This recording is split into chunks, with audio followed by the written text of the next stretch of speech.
Chapter 106. Dividing the Proceeds. The apartment on the second floor of the house in the Rue Saint-Germain-des-Prés, where Albert de Morcerf had selected a home for his mother, was let to a very mysterious person. This was a man whose face the concierge himself had never seen, for in the winter his chin was buried in one of the large red handkerchiefs worn by gentlemen's coachmen on a cold night, and in the summer he made a point of always blowing his nose when he approached the door. Contrary to custom, this gentleman had not been watched, for as the report ran that he was a person of high rank, and one who would allow no impertinent interference, his incognito was strictly respected. His visits were tolerably regular, though occasionally he appeared a little before or after his time, but generally, both in summer and winter, he took possession of his apartment about 4 o'clock, though he never spent the night there. At 3:30 in the winter the fire was lighted by the discreet servant, who had the superintendence of the little apartment, and in the summer ices were placed on the table at the same hour. At 4 o'clock, as we have already stated, the mysterious personage arrived. 20 minutes afterwards, a carriage stopped at the house. A lady alighted in a black or dark blue dress, and always thickly veiled. She passed like a shadow through the lodge, and ran upstairs, without a sound escaping under the touch of her light foot. No one ever asked her where she was going. Her face, therefore, like that of the gentleman, was perfectly unknown to the two concierges, who were perhaps unequalled throughout the capital for discretion. We need not say she stopped at the second floor. Then she tapped in a peculiar manner at a door, which after being opened to admit her, was again fastened, and curiosity penetrated no farther. They used the same precautions in leaving as in entering the house. The lady always left first, and as soon as she had stepped into her carriage, it drove away, sometimes towards the right hand, sometimes to the left. Then about 20 minutes afterwards, the gentleman would also leave, buried in his cravat or concealed by his handkerchief. The day after Monte Cristo had called upon Danglers, the mysterious lodger entered at 10 o'clock in the morning instead of 4 in the afternoon. Almost directly afterwards, without the usual interval of time, a cab arrived, and the veiled lady ran hastily upstairs. The door opened, but before it could be closed the lady exclaimed, "Oh, Lucien! Oh, my friend!" The concierge therefore heard for the first time that the lodger's name was Lucien. Still, as he was the very perfection of a doorkeeper, he made up his mind not to tell his wife. "Well, what is the matter, my dear?" asked the gentleman, whose name the lady's agitation revealed. "Tell me, what is the matter?" "Oh, Lucien, can I confide in you?" "Of course, you know you can do so. But what can be the matter? Your note of this morning has completely bewildered me. This precipitation, this unusual appointment. Come, ease me of my anxiety, or else frighten me at once." "Lucien, a great event has happened," said the lady, glancing inquiringly at Lucien. "Monsieur Danglars left last night." "Left? Monsieur Danglars left? Where has he gone?" "I don't know." "What do you mean? Has he gone intending not to return?" "Undoubtedly. At 10 o'clock at night his horses took him to the barrier of Charenton. There a post-chaise was waiting for him. He entered it with a valet de chambre, saying that he was going to Fontainebleau." "Then what did you mean?" "Stay, he left a letter for me." "A letter?" "Yes, read it." And the Baroness took from her pocket a letter which she gave to Debray. Debray paused for a moment before reading, as if trying to guess its content, or perhaps while making up his mind how to act, whatever it might contain. No doubt his ideas were arranged in a few minutes, for he began reading the letter, which caused so much uneasiness in the heart of the Baroness, and which ran as follows: "Madame and most faithful wife." Debray mechanically stopped and looked at the Baroness, whose face had become covered with blushes. "Read," she said. Debray continued: "When you receive this, you will no longer have a husband. Oh, you need not be alarmed, you will only have lost him as you have lost your daughter. I mean that I shall be travelling on one of the 30 or 40 roads leading out of France. I owe you some explanations for my conduct, and as you are a woman that can perfectly understand me, I will give them. Listen then. I received this morning 5 millions, which I paid away. Almost directly afterwards, another demand for the same sum was presented to me. I put this creditor off till tomorrow, and I intend leaving today to escape that tomorrow, which would be rather too unpleasant for me to endure. You understand this, do you not, my most precious wife? I say you understand this, because you are as conversant in my affairs as I am.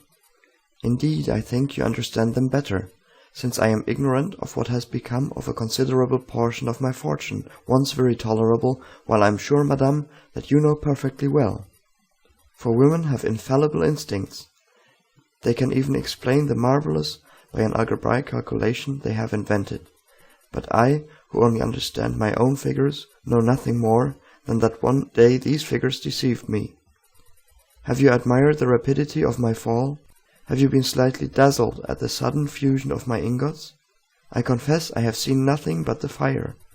Let us hope you have found some gold among the ashes. With this consoling idea I leave you, madame and most prudent wife, without any conscientious reproach for abandoning you. You have friends left, and the ashes I have already mentioned, and above all the liberty I hasten to restore to you. And here, madame, I must add another word of explanation. So long as I hoped you were working for the good of our house and for the fortune of our daughter, I philosophically closed my eyes. But as you have transformed that house into a vast ruin, I will not be the foundation of another man's fortune. You were rich when I married you, but little respected. Excuse me for speaking so very candidly, but as this is intended only for ourselves, I do not see why I should weigh my words. I have augmented our fortune, and it has continued to increase during the last 15 years, till extraordinary and unexpected catastrophes have suddenly overturned it, without any fault of mine, I can honestly declare. You, madame, have only sought to increase your own, and I am convinced that you have succeeded. I leave you, therefore, as I took you, rich but little respected. Adieu. I also intend from this time to work on my own account. Accept my acknowledgments for the example you have set me, and which I intend following. Your very devoted husband, Baron Danglers. The Baroness had watched Debray while he read this long and painful letter, and saw him, notwithstanding his self-control, change colour once or twice. When he had ended the perusal, he folded the letter and resumed his pensive attitude. "Well?" asked Madame Danglars, with an anxiety easy to be understood. "Well, madame," unhesitatingly repeated Debray. "With what ideas does this letter inspire you?" "Oh, it is simple enough, madame. It inspires me with the idea that Monsieur Danglars has left suspiciously." "Certainly. But is this all you have to say to me?" "I do not understand you," said Debray, with freezing coldness. "He's gone, gone, never to return." "Oh, madame, do not think that." "I tell you he will never return. I know his character. He is inflexible in any resolutions formed for his own interests. If he could have made any use of me, he would have taken me with him. He leaves me in Paris, as our separation will conduce to his benefit. Therefore he has gone, and I am free forever," added Madame Danglars, in the same supplicating tone. Debray, instead of answering, allowed her to remain in an attitude of nervous inquiry. "Well," she said at length, "do you not answer me?" "I have but one question to ask you. What do you intend to do?" "I was going to ask you," replied the Baroness with a beating heart. "Ah, then you wish to ask advice of me?" "Yes, I do wish to ask of your advice," said Madame Danglars with anxious expectation. "Then if you wish to take my advice," said the young man coldly, "I would recommend you to travel." "To travel," she murmured. "Certainly. As Monsieur Danglars says, you are rich and perfectly free. In my opinion, a withdrawal from Paris is absolutely necessary after the double catastrophe of Mademoiselle Danglars' broken contract and Monsieur Danglars' disappearance. The world will think you abandoned and poor, for the wife of a bankrupt would never be forgiven were she to keep up an appearance of opulence. You have only to remain in Paris for about a fortnight, telling the world you are abandoned, and relating the details of this desertion to your best friends, who will soon spread the report. Then you can quit your house, leaving your jewels and giving up your jointure, and everyone's mouth will be filled with praises of your disinterestedness. They will know you are deserted, and think you also poor, for I alone know your real financial position, and am quite ready to give up my accounts as an honest partner." The dread with which the pale and motionless Baroness listened to this was equalled by the calm indifference with which Debray had spoken. "Deserted," she repeated. "Ah, yes, I am indeed deserted. You are right, sir, and no one can doubt my position." These were the only words that this proud and violently enamoured woman could utter in response to Debray. "But then you are rich, very rich indeed," continued Debray, taking out some papers from his pocket-book, which he spread upon the table. Madame Danglars did not see them. She was engaged in stilling the beatings of her heart, and restraining the tears which were ready to gush forth. At length a sense of dignity prevailed, and if she did not entirely master her agitation, she at least succeeded in preventing the fall of a single tear. "Madame," said Debray, "it is nearly 6 months since we have been associated. You furnished a principal of 100,000 francs. Our partnership began in the month of April. In May we commenced operations, and in the course of the month gained 450,000 francs. In June the profit amounted to 900,000. In July we added 1,700,000 francs. It was, you know, the month of the Spanish bonds. In August we lost 300,000 francs at the beginning of the month, but on the 13th we made up for it, and we now find that our accounts, reckoning from the first day of partnership up to yesterday when I closed them, showed a capital of 2,400,000 francs, that is 1,200,000 for each of us. Now, madame, said Debray, delivering up his accounts in the methodical manner of a stockbroker, there are still 80,000 francs, the interest of this money, in my hands. But, said the Baroness, I thought you never put the money out to interest. Excuse me, madame, said Debray coldly. I had your permission to do so, and I have made use of it.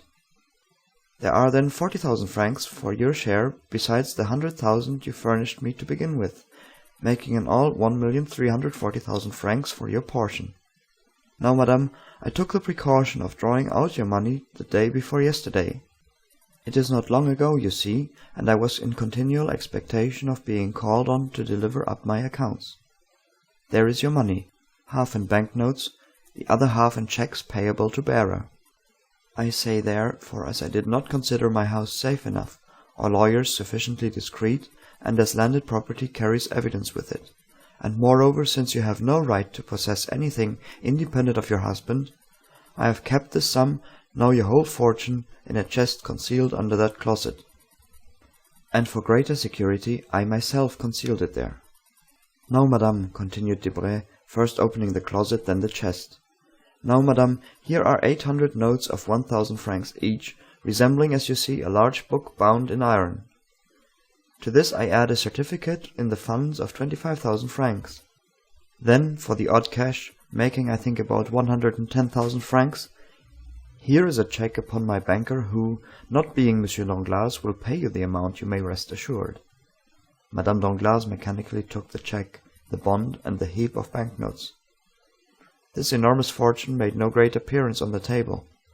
Madame Danglars, with tearless eyes, and with her breast heaving with concealed emotion, placed the banknotes in her bag, put the certificate and cheque into her pocket-book, and then, standing pale and mute, awaited one kind word of consolation. But she waited in vain. Now, madame, said Debray, you have a splendid fortune, an income of about 60,000 livres a year, which is enormous for a woman who cannot keep an establishment here for a year at least. You will be able to indulge all your fancies. Besides, should you find your income insufficient, you can, for the sake of the past, madame, make use of mine, and I am ready to offer you all I possess, on loan. Thank you, sir, thank you, replied the Baroness. You forget that what you have just paid me is much more than a poor woman requires, who intends, for some time at least, to retire from the world. Debray was for a moment surprised, but immediately recovering himself, he bowed with an air which seemed to say, As you please, madame. Madame Danglars had until then perhaps hoped for something, but when she saw the careless bow of Debray, and the glance by which it was accompanied, together with his significant silence, she raised her head, and without passion or violence or even hesitation ran downstairs, disdaining to address a last farewell to one who could thus part from her. "Bah," said Debray, when she left, "these are fine projects. She will remain at home, read novels, and speculate at cards, since she can no longer do so on the Bourse." Then, taking up his account-book, he cancelled with the greatest care all the entries of the amounts he had just paid away. "I have 1,060,000 francs remaining," he said. "What a pity Mademoiselle de Villefort is dead. She suited me in every respect, and I would have married her." And he calmly waited until the 20 minutes had elapsed after Madame Danglars' departure, before he left the house. During this time he occupied himself in making figures with his watch by his side. Asmodeus, that diabolical personage who would have been created by every fertile imagination if Le Sage had not acquired the priority in his great masterpiece, would have enjoyed a singular spectacle if he had lifted up the roof of the little house in the Rue Saint-Germain-des-Prés, while Debray was casting up his figures. Above the room in which Debray had been dividing 2,5 millions with Madame Danglars was another, inhabited by persons who have played too prominent a part in the incidents we have related, for their appearance not to create some interest. Mercédès and Albert were in that room. Mercédès was much changed within the last few days. Not that even in her days of fortune she had ever dressed with a magnificent display which makes us no longer able to recognize a woman when she appears in a plain and simple attire, nor indeed had she fallen into that state of depression where it is impossible to conceal the garb of misery. No, the change in Mercédès was that her eye no longer sparkled, her lips no longer smiled, and there was now a hesitation in uttering the words which formerly sprang so fluently from her ready wit. It was not poverty which had broken her spirit. It was not a want of courage which rendered her poverty burdensome. Mercédès, although deposed from the exalted position she had occupied, lost in the sphere she had now chosen, like a person passing from a room splendidly lighted into utter darkness, appeared like a queen fallen from her palace to a hovel, and who, reduced to strict necessity, could neither become reconciled to the earthen vessels she was herself forced to place upon the table, nor to the humble pallet which had become her bed. The beautiful Catalane and noble Countess had lost both her proud glance and charming smile, because she saw nothing but misery around her. The walls were hung with one of the grey papers which economical landlords choose as not likely to show the dirt. The floor was uncarpeted, the furniture attracted the attention to the poor attempt at luxury. Indeed, everything offended eyes accustomed to refinement and elegance. Madame de Morcerf had lived there since leaving her house. The continual silence of the spot oppressed her. Still, seeing that Albert continually watched her countenance to judge the state of her feelings, she constrained herself to assume a monotonous smile of the lips alone, which contrasted with the sweet and beaming expression that usually shone from her eyes, seemed like moonlight on a statue, yielding light without warmth. Albert, too, was ill at ease. The remains of luxury prevented him from sinking into his actual position. If he wished to go out without gloves, his hands appeared too white. If he wished to walk through the town, his boots seemed too highly polished. Yet these two noble and intelligent creatures, united by the indissoluble ties of the maternal and filial love, had succeeded in tacitly understanding one another, and economizing their stores, and Albert had been able to tell his mother without extorting a change of countenance, "Mother, we have no more money." Mercédès had never known misery. She had often in her youth spoken of poverty, but between want and necessity, those synonymous words, there is a wide difference. Amongst the Catalans, Mercédès wished for 1,000 things, but still she never really wanted any. So long as the nets were good, they caught fish, and so long as they sold their fish, they were able to buy twine for new nets. And then, shut out from friendship, having but one affection which could not be mixed up with her ordinary pursuits, she thought of herself, of no one but herself. Upon the little she earned, she lived as well as she could. Now there were two to be supported, and nothing to live upon. Winter approached. Mercédès had no fire in that cold and naked room. She, who was accustomed to stoves which heated the house from the hall to the boudoir. She had not even one little flower. She, whose apartment had been a conservatory of costly exotics. But she had her son. Hitherto, the excitement of fulfilling a duty had sustained them. Excitement, like enthusiasm, sometimes renders us unconscious to the things of earth. But the excitement had calmed down, and they felt themselves obliged to descend from dreams to reality. After having exhausted the ideal, they found that they must talk of the actual. "Mother," exclaimed Albert, just as Madame Danglars was descending the stairs, "let us reckon our riches, if you please. I want capital to build my plans upon." "Capital? Nothing," replied Mercédès with a mournful smile. "No, mother, capital 3,000 francs, and I have an idea of leading a delightful life upon this 3,000 francs." "Child," sighed Mercédès. "Alas, dear mother," said the young man, "I have unhappily spent too much of your money not to know the value of it. These 3,000 francs are enormous, and I intend building upon this foundation a miraculous certainty for the future." "You say this, my dear boy, but do you think we ought to accept these 3,000 francs?" said Mercédès, coloring. "I think so," answered Albert in a firm tone. "We will accept them the more readily, since we have them not here. You know they are buried in the garden of the little house in the Allée des Meillards at Marseilles. With 200 francs we can reach Marseilles." "With 200 francs? Are you sure, Albert?" "Oh, as for that, I have made inquiries respecting the diligences and steamboats, and my calculations are made. You will take your place in the coupé to Chalons. You see, mother, I treat you handsomely for 35 francs. Albert then took a pen and wrote: "Coupé, 35 francs. From Chalons to Lyon you will go on by the steamboat, 6 francs. From Lyon to Avignon, still by steamboat, 16 francs. From Avignon to Marseilles, 7 francs. Expenses on the road, about 50 francs.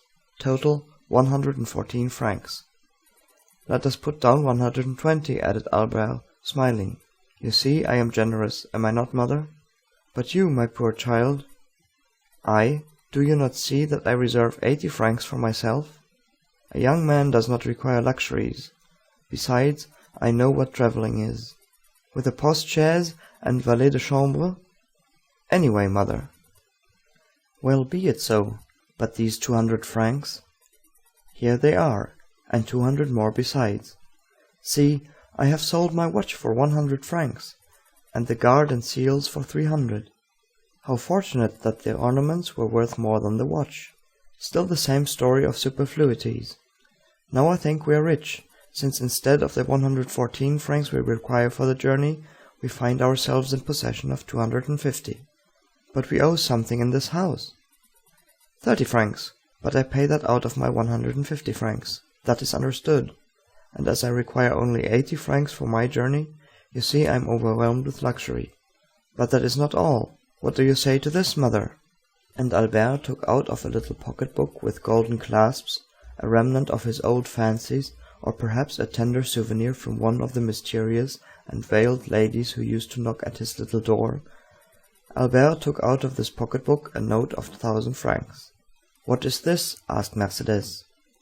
1,000 francs. "But whence have you obtained them?"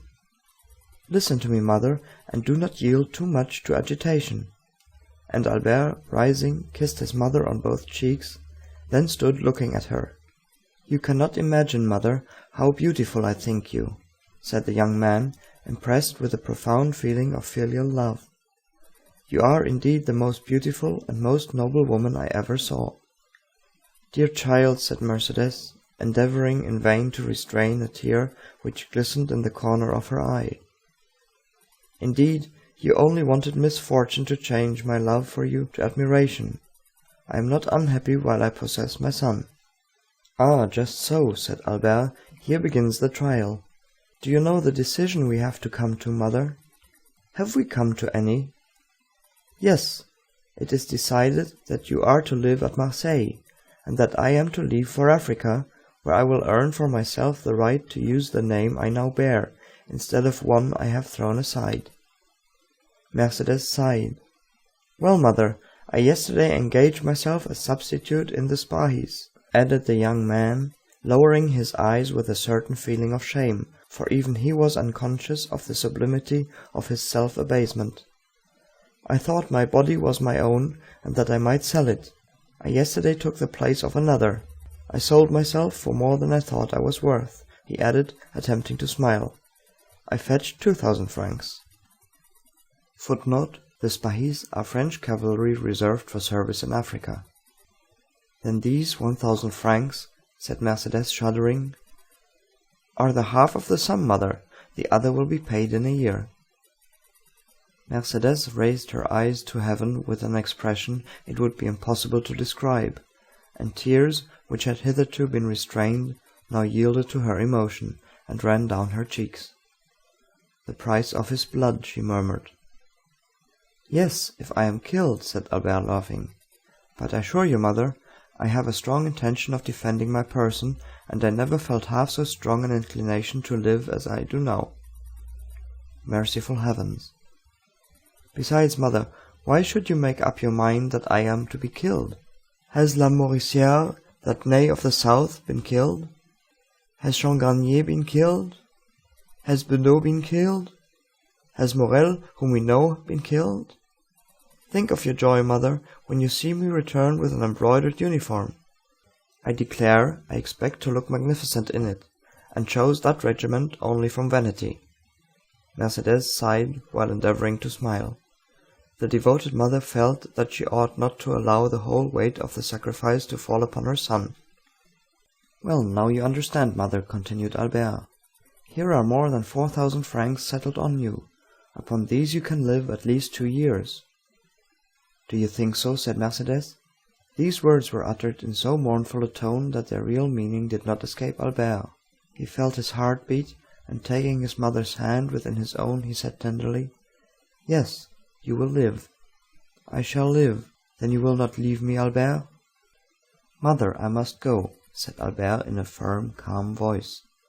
"You love me too well to wish me to remain useless and idle with you. Besides, I have signed. You will obey your own wish and the will of heaven. Not my own wish, mother, but reason, necessity. Are we not two despairing creatures?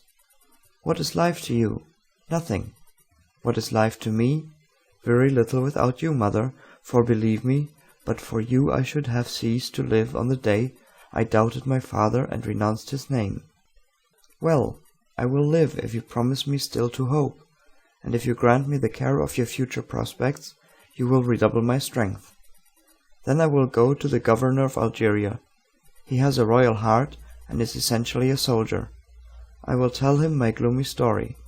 I will beg him to turn his eyes now and then towards me, and if he keep his word and interest himself for me, in 6 months I shall be an officer or dead.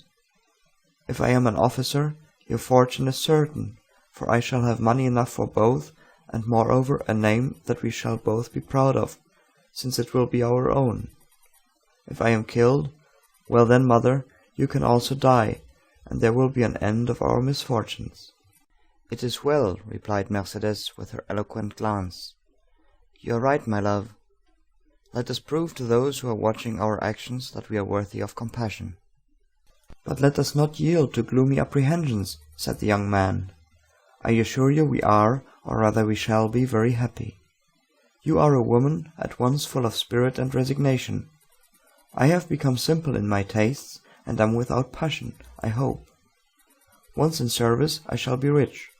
Once in Monsieur Dantes' house, you will be at rest. Let us strive, I beseech you, let us strive to be cheerful. Yes, let us strive, for you ought to live, and to be happy, Albert." "And so our division is made, mother," said the young man, affecting ease of mind. "We can now part. Come, I shall engage your passage. And you, my dear boy?" "I shall stay here for a few days longer. We must accustom ourselves to parting. I want recommendations and some information relative to Africa. I will join you again at Marseilles." "Well, be it so, let us part. said Mercedes, folding around her shoulders the only shawl she had taken away, and which accidentally happened to be a valuable black cashmere. Albert gathered up his papers hastily, rang the bell to pay the 30 francs he owed to the landlord, and offering his arm to his mother, they descended the stairs. Someone was walking down before them, and this person, hearing the rustling of a silk dress, turned around. "Debray," muttered Albert. "You, Morcerf?" replied the secretary, resting on the stairs. Curiosity had vanquished the desire of preserving his incognito, and he was recognized. It was indeed strange in this unknown spot to find the young man whose misfortunes had made so much noise in Paris. "Morcerf," repeated Debray. Then noticing in the dim light the still youthful and veiled figure of Madame de Morcerf, "Pardon me," he added with a smile. "I leave you, Albert." Albert understood his thoughts. "Mother," he said, turning towards Mercedes, "this is Monsieur Debray, secretary of the Minister for the Interior, once a friend of mine." "How once?" stammered Debray. "What do you mean?" "I say so, Monsieur Debray, because I have no friends now, and I ought not have any." "Thank you for having recognized me, sir." Debray stepped forward and cordially pressed the hand of his interlocutor. "Believe me, dear Albert," he said, with all the emotion he was capable of feeling. "Believe me, I feel deeply for your misfortunes, and if in any way I can serve you, I am yours." "Thank you, sir," said Albert, smiling. "In the midst of our misfortunes, we are still rich enough not to require assistance from anyone. We are leaving Paris, and when our journey is paid, we shall have 5,000 francs left." The blood mounted in the temples of Debray, who held 1,000,000 in his pocketbook, and, unimaginative as he was, he could not help reflecting that the same house had contained 2 women, one of whom, justly dishonored, had left it poor with 1.5 million francs under her cloak, while the other, unjustly stricken but sublime in her misfortune, was yet rich with a few deniers. This parallel disturbed his usual politeness, the philosophy he witnessed appalled him. He muttered a few words of general civility, and ran downstairs. That day the minister's clerks and the subordinates had a great deal to put up with from his ill humor, but that same night he found himself the possessor of a fine house, situated on the Boulevard de la Madeleine, and an income of 5,000 livres. The next day, just as Debray was signing the deed, that is about 5 o'clock in the afternoon, Madame de Morcerf, after having affectionately embraced her son, entered the coupé of the diligence, which closed upon her. A man was hidden in Laffitte's banking house behind one of the little arched windows which are placed above each desk. He saw Mercedes enter the diligence, and he also saw Albert withdraw. Then he passed his hand across his forehead, which was clouded with doubt. "Alas!" he exclaimed, "how can I restore the happiness I have taken away from these poor innocent creatures? God help me!" End of chapter 106.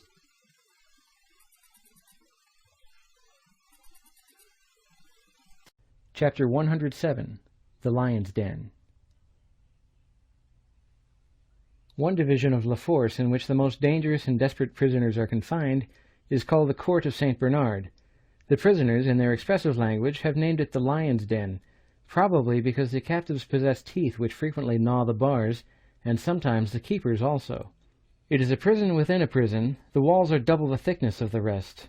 The gratings are every day carefully examined by jailers, whose Herculean proportions and cold, pitiless expression prove them to have been chosen to reign over their subjects for their superior activity and intelligence. The courtyard of this quarter is enclosed by enormous walls over which the sun glances obliquely when it deigns to penetrate into this gulf of moral and physical deformity. On this paved yard are to be seen, pacing to and fro from morning till night, pale, careworn, and haggard, like so many shadows, the men whom justice holds beneath the steel she is sharpening. There, crouched against the side of the wall which attracts and retains the most heat, they may be seen sometimes talking to one another, but more frequently alone, watching the door, which sometimes opens to call forth one from the gloomy assemblage, or to throw in another outcast from society. The court of St. Bernard has its own particular apartment for the receptions of guests. It is a long rectangle divided by 2 upright gratings placed at a distance of 3 feet from one another to prevent a visitor from shaking hands with or passing anything to the prisoners. It is a wretched, damp, nay, even horrible spot, more especially when we consider the agonizing conferences which have taken place between those iron bars. And yet, frightful though this spot may be, it is looked upon as a kind of paradise by the men whose days are numbered. It is so rare for them to leave the lion's den for any other place than the barrier Saint-Jacques or the galleys. In the court which we have attempted to describe, and from which a damp vapor was rising, a young man with his hands in his pockets, who had excited much curiosity among the inhabitants of the den, might be seen walking. The cut of his clothes would have made him pass for an elegant man if those clothes had not been torn to shreds. Still, they did not show signs of wear, and the fine cloth beneath the careful hands of the prisoner soon recovered its gloss in the parts which were still perfect, for the wearer tried his best to make it assume the appearance of a new coat. He bestowed the same attention upon the cambric front of his shirt, which had considerably changed in color since his entrance into the prison, and he polished his varnished boots with a corner of a handkerchief embroidered with initials surmounted by a coronet.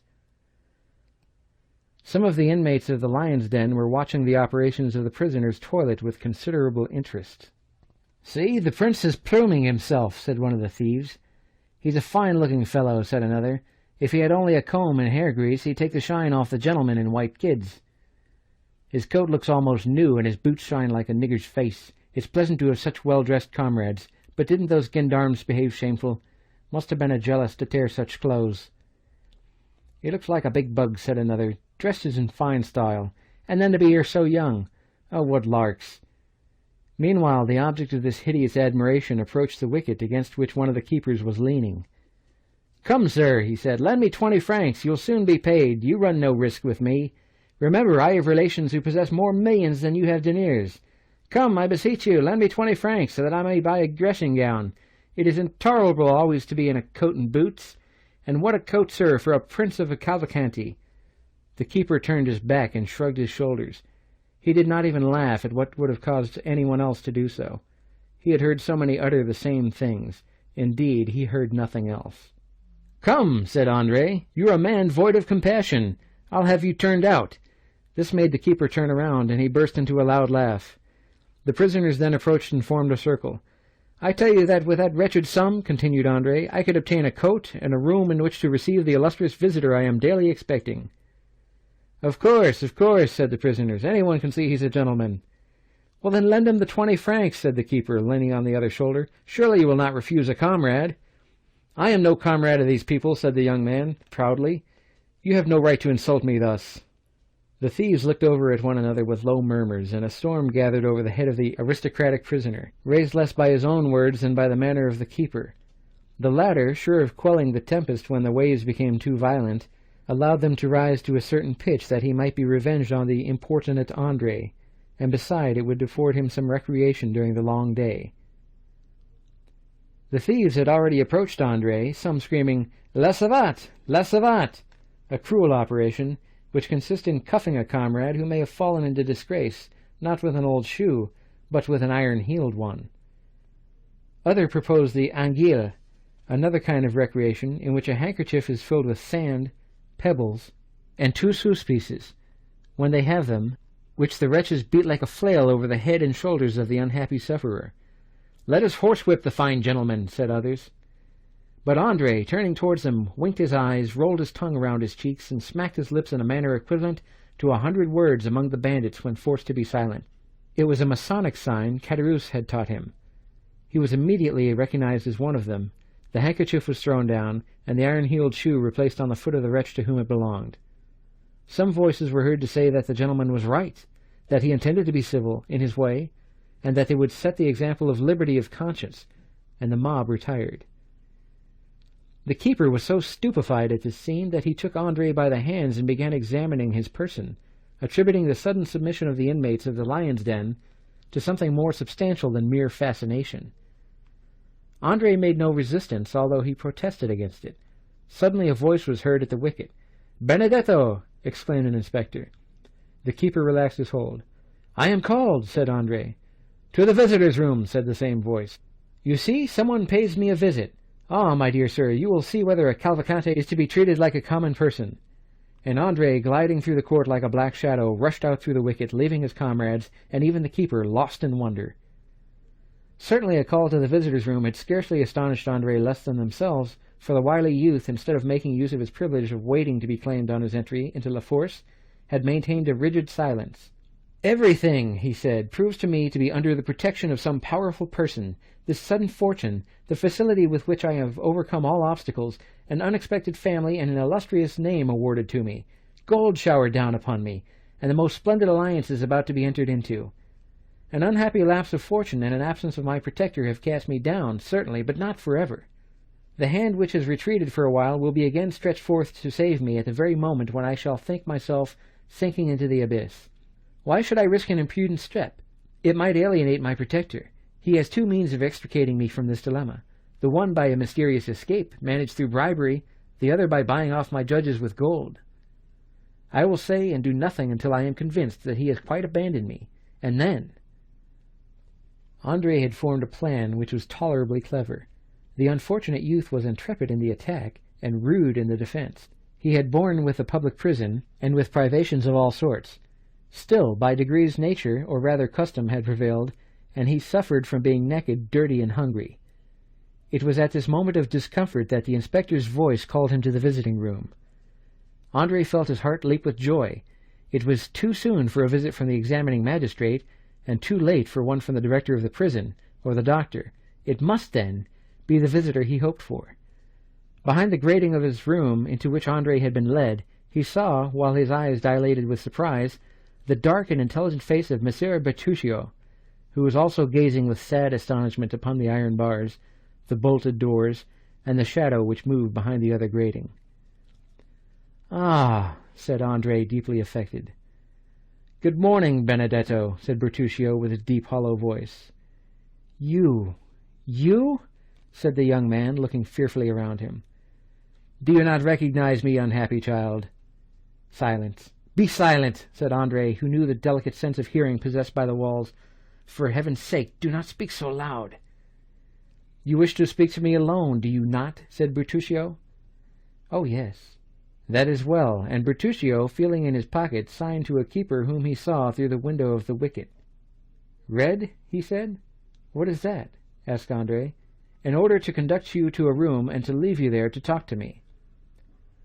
"Oh!" cried Andre, leaping with joy. Then he mentally added, "Still, my unknown protector, I am not forgotten. They wish for secrecy, since we are here to converse in private room. I understand Bertuccio has been sent by my protector." The keeper spoke for a moment with an official, then opened the iron gates and conducted Andre to a room on the first floor. The room was whitewashed, as is the custom in prisons, but it looked quite brilliant to a prisoner, though a stove, a bed, a chair, and a table formed the whole of its sumptuous furniture. Bertuccio sat down on the chair. Andre threw himself on the bed. The keeper retired. "Now," said the steward, "what have you to tell me?" "And you?" said Andre. "You speak first." "Oh, no, you must have much to tell me, since you have come to seek me." "Well, be it so. You have continued your course of villainy. You have robbed. You have assassinated." "Well, I should say. If you had me taken to a private room only to tell me this, you might have saved yourself the trouble. I know all these things, but there are some with which, on the contrary, I am not acquainted. Let us talk of those, if you please. Who sent you?" Come, you're going on quickly, Messer Benedetto." "Yes, and to the point. Let us dispense with useless words. Who sends you?" "No one." "How did you know I was in prison?" "I recognized you some time since as the insolent dandy who so gracefully mounted his horse in the Champs-Élysées." "Oh, the Champs-Élysées. Ah, yes, we burn, as they say at the game of Hinciet. The Champs-Élysées. Come, let us talk a little about my father." "Who, then, am I?" "You, sir? You are my adopted father, but it was not you, I presume, who placed at my disposal 100,000 francs, which I spent in 4 or 5 months. It was not you who manufactured an Italian gentleman for my father. It was not you who introduced me into a world and had me invited to a certain dinner at Auteuil, which I fancy I am eating at this moment, in company with the most distinguished people in Paris, amongst the rest with a certain procurer, whose acquaintance I did very wrong not to cultivate, for he would have been very useful to me just now. It was not you, in fact, who bailed me for 1 or 2 millions, when the fatal discovery of my little secret took place. Come, speak, my worthy Corsican, speak! What do you wish me to say?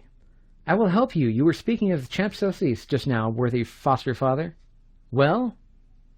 Well, in the Champs-Élysées there resides a very rich gentleman, at whose house you robbed and murdered, did you not? I believe I did. The Count of Monte Cristo? 'Tis you who have named him, as Monsieur Racine says. Well, am I to rush into his arms and strain him to my heart, crying, my father, like Monsieur Piscicourt? Do not let us jest, gravely replied Bertuccio, and dare not to utter that name again as you have pronounced it. Bah, said Andre, a little overcome by the solemnity of Bertuccio's manner. Why not?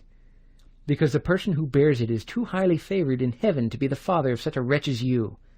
Oh, these are fine words. And there will be fine doings if you do not take care. Menaces, I do not fear them, I will say. Do you not think you are engaged with a pygmy like yourself? Said Bertuccio in so calm a tone, and with so steadfast a look, that Andre was moved to the very soul. Do you think you have to do with galley slaves or novices in the world? Benedetto, you are fallen into terrible hands. They are ready to open for you. Make use of them.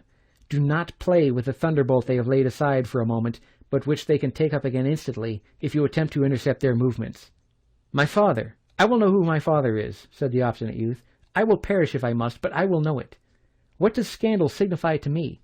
What possessions, what reputation, what pull, as Beauchamp says, have I? You great people always lose something by scandal, notwithstanding your millions. Come, who is my father? I came to tell you. Ah! Cried Benedetto, his eyes sparkling with joy.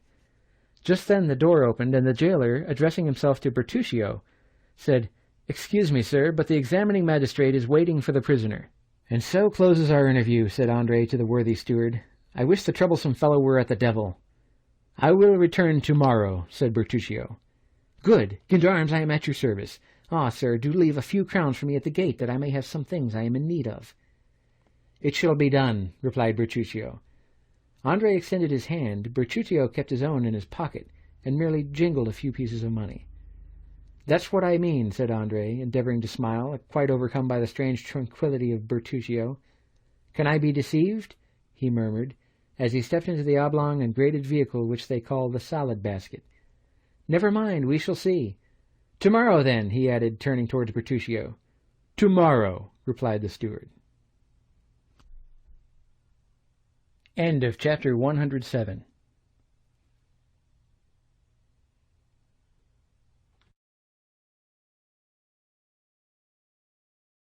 Chapter 108. The Judge.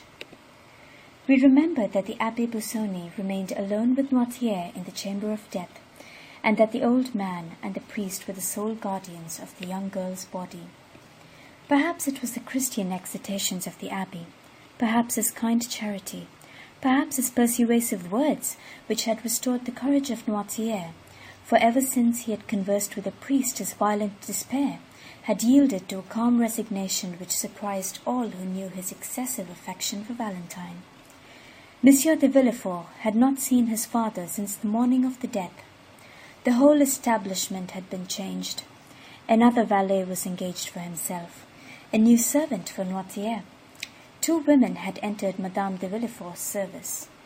In fact, everywhere, to the concierge and coachman, new faces were presented to the different masters of the house, thus widening the division which had always existed between the members of the same family. The assizes, also, were about to begin, and Villefort, shut up in his room, exerted himself with feverish anxiety in drawing up the case against the murderer of Caderousse. This affair, like all those in which the Count of Monte Cristo had interfered, caused a great sensation in Paris. The proofs were certainly not convincing, since they rested upon a few words written by an escaped galley slave on his deathbed, and who might have been actuated by hatred or revenge in accusing his companion. But the mind of the procurer was made up. He felt assured that Benedetto was guilty, and he hoped by his skill in conducting this aggravated case to flatter his self-love, which was about the only vulnerable point left in his frozen heart. The case was therefore prepared owing to the incessant labor of Villefort, who wished it to be the first on the list in the coming assizes. He had been obliged to seclude himself more than ever, to evade the enormous number of applications presented to him for the purpose of obtaining tickets of admission to the court on the day of the trial. And then so short a time had elapsed since the death of poor Valentine, and the gloom which overshadowed the house was so recent, that no one wondered to see the father so absorbed in his professional duties, which were the only means he had of dissipating his grief. Only once had Villefort seen his father. It was the day after that upon which Bertuccio had paid his second visit to Benedetto, when the latter was to learn his father's name. The magistrate, harassed and fatigued, had descended to the garden of his house, and in a gloomy mood similar to that in which Tarquin lopped off the tallest poppies, he began knocking off with his cane the long and dying branches of the rose-trees, which placed along the avenue seemed like the spectres of the brilliant flowers which had bloomed in the past season. More than once he had reached that part of the garden where the famous bordered gate stood overlooking the deserted enclosure, always returning by the same path, to begin his walk again at the same pace and with the same gesture, when he accidentally turned his eyes towards the house, whence he heard the noisy play of his son, who had returned from school to spend the Sunday and Monday with his mother. While doing so, he observed Monsieur Noirtier at one of the open windows, where the old man had been placed that he might enjoy the last rays of the sun which yet yielded some heat, and was now shining upon the dying flowers and red leaves of the creeper which twined around the balcony. The eye of the old man was riveted upon a spot which Villefort could scarcely distinguish. His glance was so full of hate, of ferocity, and savage impatience, that Villefort turned out of the path he had been pursuing to see upon what person this dark look was directed. Then he saw beneath a thick clump of linden trees, which were neatly divested of foliage, Madame de Villefort sitting with a book in her hand, the perusal of which she frequently interrupted to smile upon her son, or to throw back his elastic ball, which he obstinately threw from the drawing-room into the garden. Villefort became pale. He understood the old man's meaning. Noirtier continued to look at the same object, but suddenly his glance was transferred from the wife to the husband, and Villefort himself had to submit to the searching investigation of eyes, which, while changing their direction and even their language, had lost none of their menacing expression. Madame de Villefort, unconscious of the passions that exhausted their fire over her head, at that moment held her son's ball, and was making signs to him to reclaim it with a kiss. Edward begged for a long while, the maternal kiss probably not offering sufficient recompense for the trouble he must take to obtain it. However, at length he decided, leaped out of the window into a cluster of heliotropes and daisies, and ran to his mother, his forehead streaming with perspiration. Madame de Villefort wiped his forehead, pressed her lips upon it, and sent him back with a ball in one hand and some bonbons in the other. Villefort, drawn by an irresistible attraction, like that of the bird to the serpent, walked towards the house. As he approached it, Noirtier's gaze followed him, and his eyes appeared of such a fiery brightness that Villefort felt them pierce to the depth of his heart. In that earnest look might be read a deep reproach, as well as a terrible menace. Then Noirtier raised his eyes to heaven, as though to remind his son of a forgotten oath. "It is well, sir," replied Villefort from below. "It is well. Have patience but one day longer. What I have said, I will do."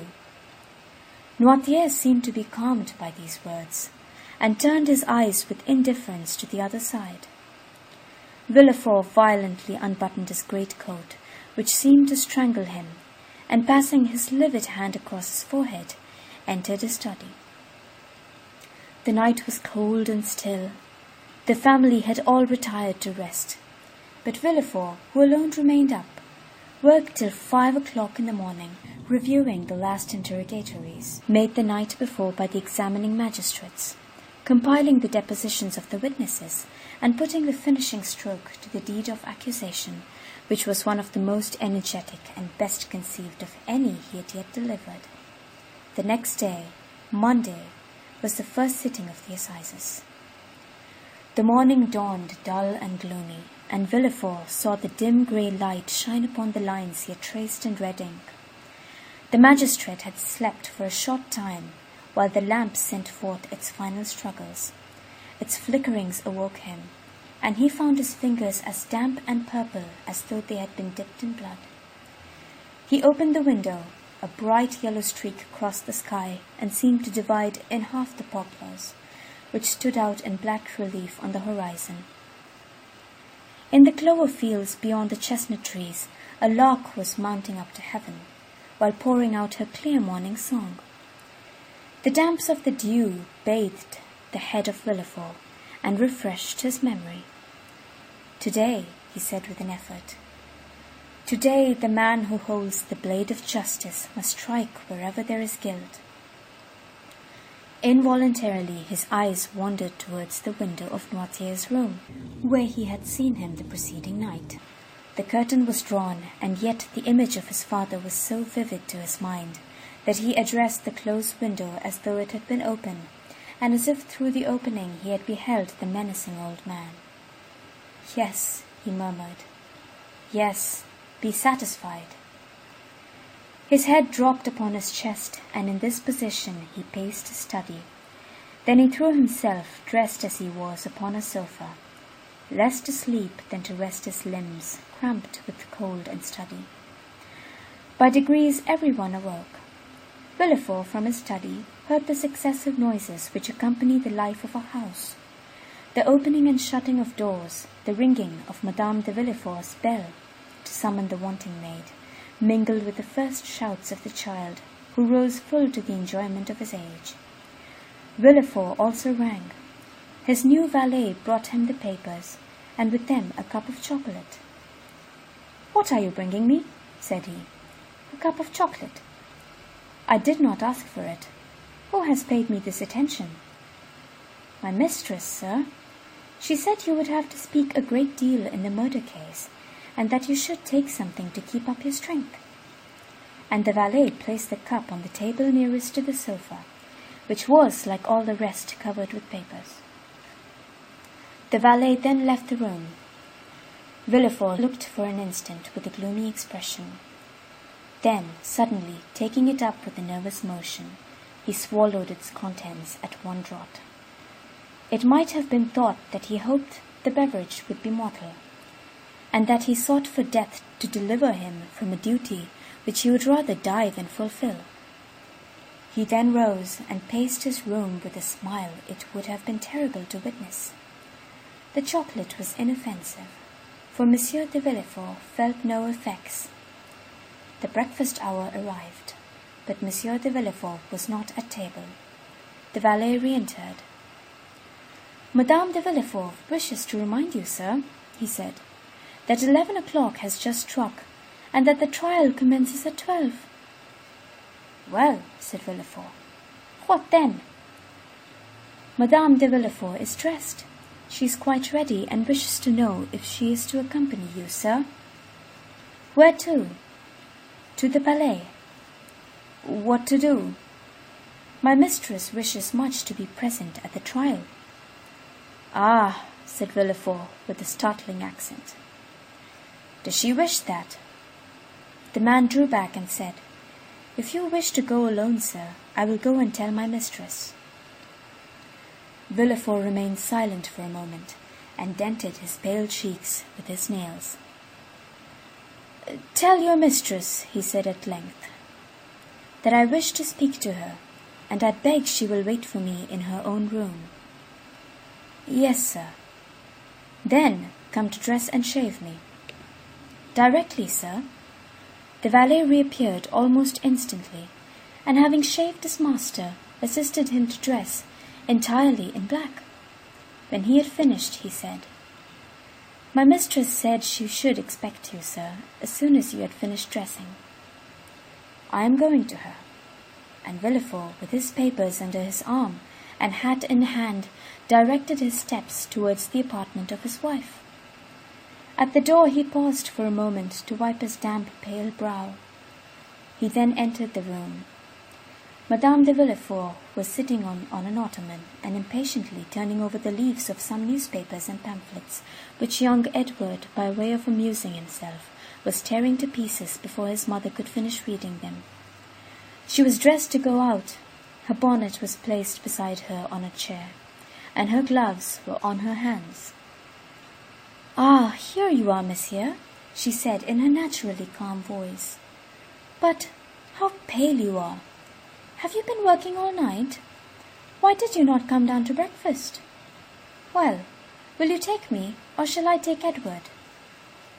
Madame de Villefort had multiplied her questions in order to gain one answer, but to all her inquiries Monsieur de Villefort remained mute and cold as a statue. "Edward," said Villefort, fixing an imperious glance on the child, "go and play in the drawing-room, my dear. I wish to speak to your mamma." Madame de Villefort shuddered at the sight of that cold countenance, that resolute tone, and the awfully strange preliminaries. Edward raised his head, looked at his mother, and then, finding that she did not confirm the order, began cutting off the heads of his leaden soldiers. "Edward!" cried Monsieur de Villefort so harshly that the child started up from the floor. "Do you hear me? Go!" The child, unaccustomed to such treatment, arose, pale and trembling. It would be difficult to say whether his emotion were caused by fear or passion. His father went up to him, took him in his arms, and kissed his forehead. "Go," he said. "Go, my child." Edward ran out. Monsieur de Villefort went to the door, which he closed behind the child, and bolted. "Dear me," said the young woman, endeavouring to read her husband's inmost thoughts, while a smile passed over her countenance which froze the impassibility of Villefort. "What is the matter?" "Madame, where do you keep the poison you generally use?" said the magistrate without any introduction, placing himself between his wife and the door. Madame de Villefort must have experienced something of the sensation of a bird which, looking up, sees the murderous trap closing over its head. A hoarse, broken tone, which was neither a cry nor a sigh, escaped from her, while she became deadly pale. "Monsieur," she said, I do not understand you." And in her first paroxysm of terror, she had raised herself from the sofa. In the next, stronger very likely than the other, she fell down again on the cushions.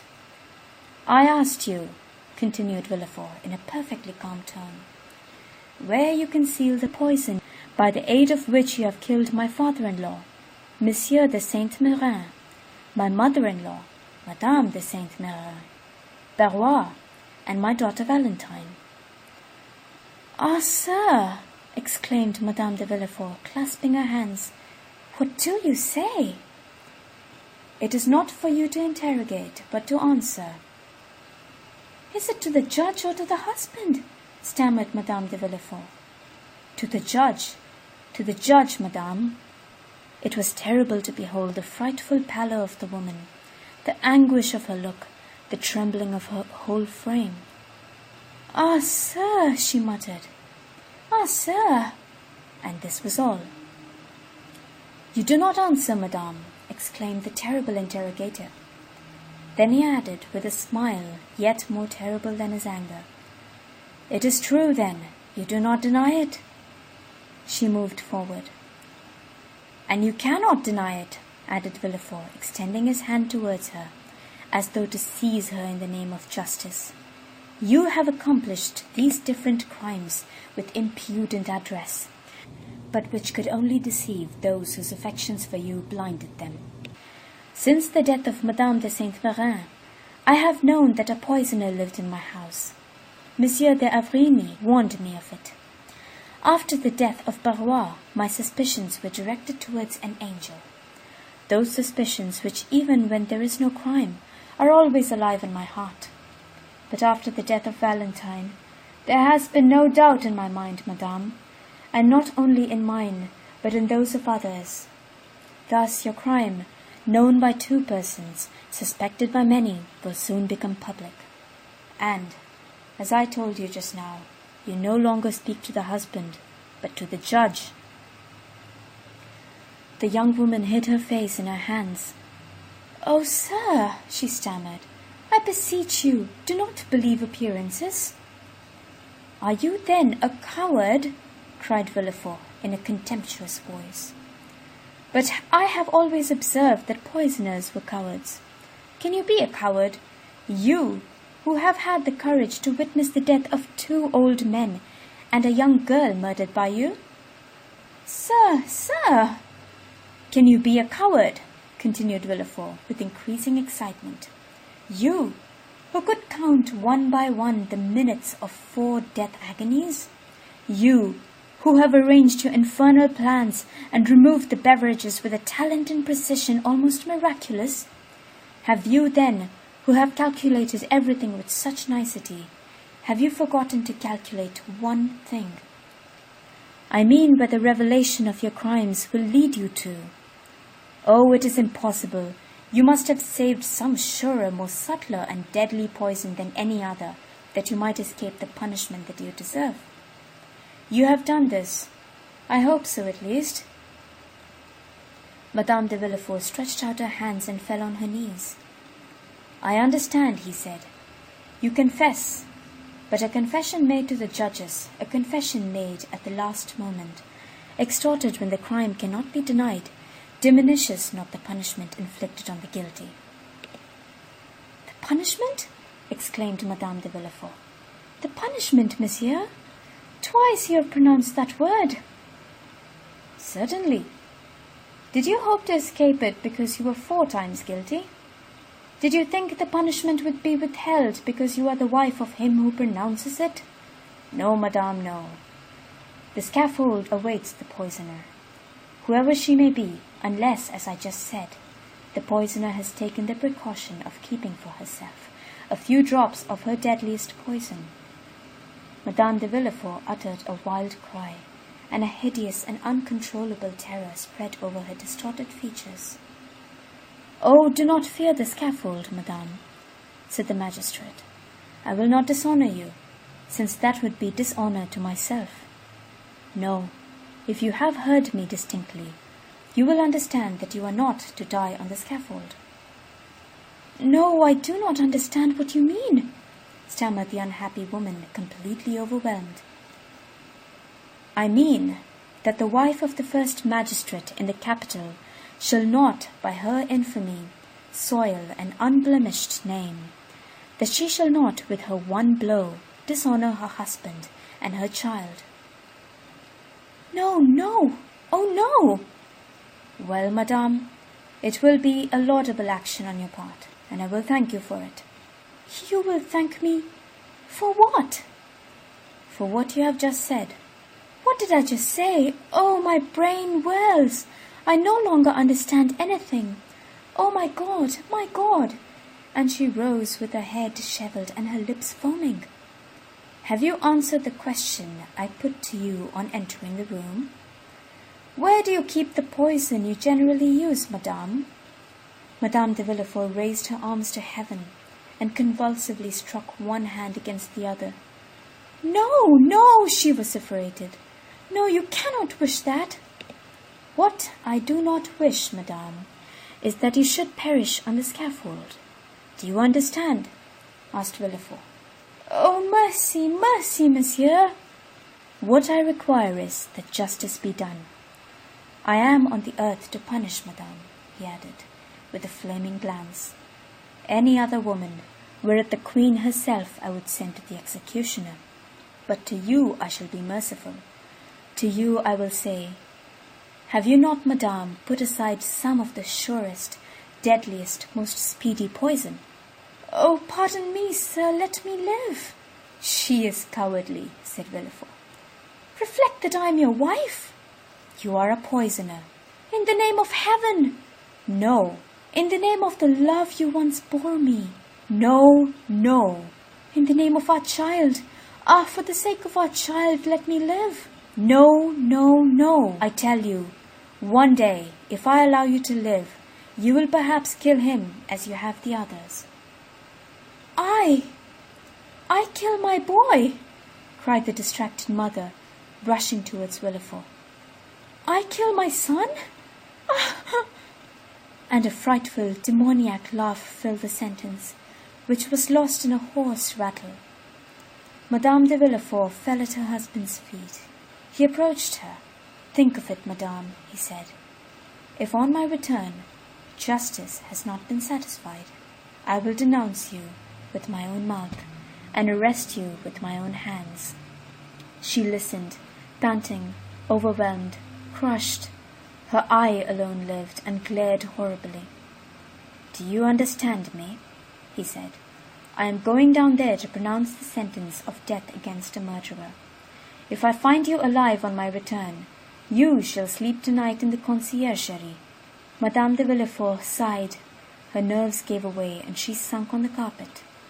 The king's attorney seemed to experience a sensation of pity. He looked upon her less severely, and bowing to her, said slowly, Farewell, madame, farewell. That farewell struck Madame de Villefort like the executioner's knife. She fainted. The procureur went out after having double-locked the door. End of chapter 108.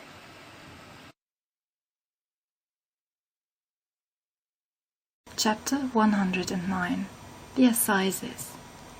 The Benedetto affair, as it was called at the Palais and by people in general, had produced a tremendous sensation.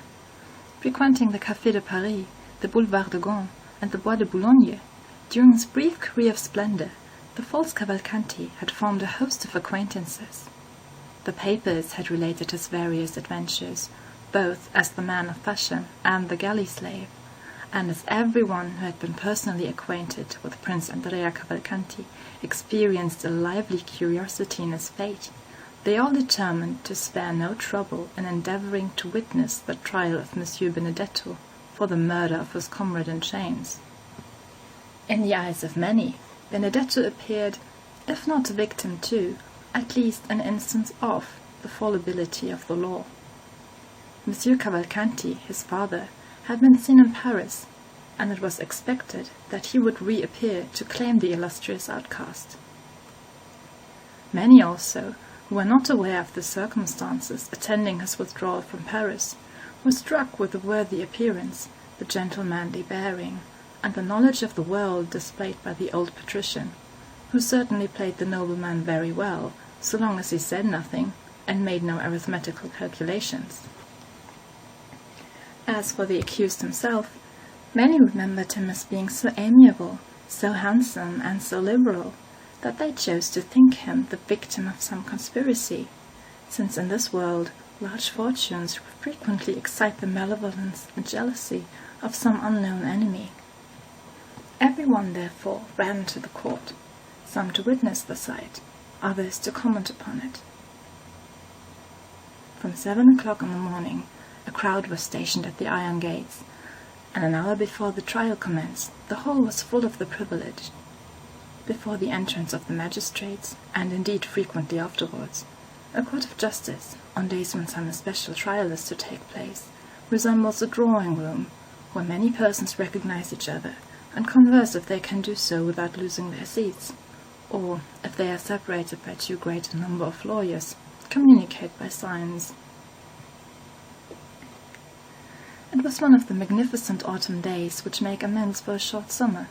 The clouds which Monsieur de Villefort had perceived at sunrise had all disappeared as if by magic, and one of the softest and most brilliant days of September shone forth in all its splendor. Beauchamp, one of the kings of the press, and therefore claiming the right of a throne everywhere, was eyeing everybody through his monocle.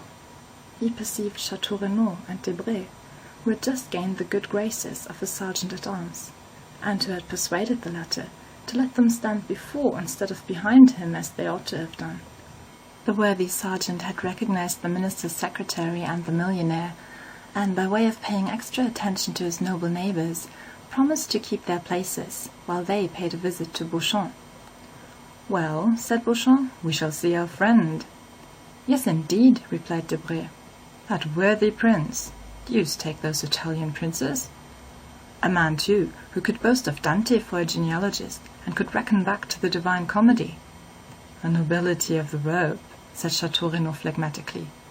"He will be condemned, will he not?" asked Debray of Beauchamp. "My dear fellow, I think we should ask you that question. You know such news much better than we do. Did you see the President at the Minister's last night?" "Yes." "What did he say?" "Something which will surprise you." "Oh, make haste and tell me then. It is a long time since that has happened." "Well, he told me that Benedetto, who is considered a serpent of subtlety and a giant of cunning, is really but a very commonplace, silly rascal, and altogether unworthy of the experiments that will be made on his phrenological organs after his death." "Bah," said Beauchamp, "he played the prince very well."